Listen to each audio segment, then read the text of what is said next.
لا يستوي القاعدون من المؤمنين غير أولي الضرر والمجاهدون في سبيل الله بأموالهم وأنفسهم.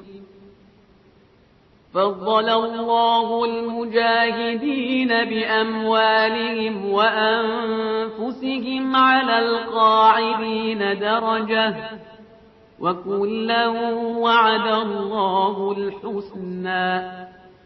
وفضل الله المجاهدين على القاعدين أجرا عظيما، درجات منه ومغفرة ورحمة، وكان الله غفورا رحيما.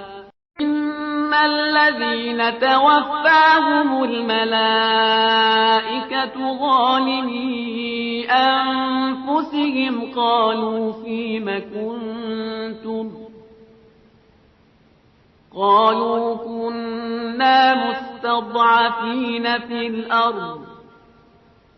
قالوا ألم تكن أرض الله واسعة فتهاجروا فيها، فأولئك مأواهم جهنم وساءت مصيرا.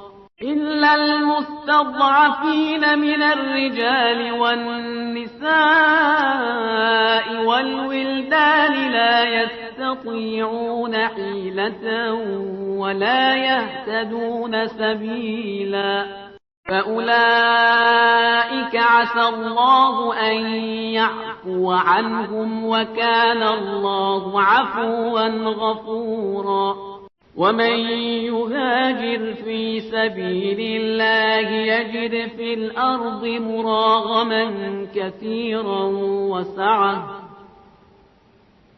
ومن يخرج من بيته مهاجرا إلى الله ورسوله ثم يدركه الموت فقد وقع أجره على الله، وكان الله غفورا رحيما.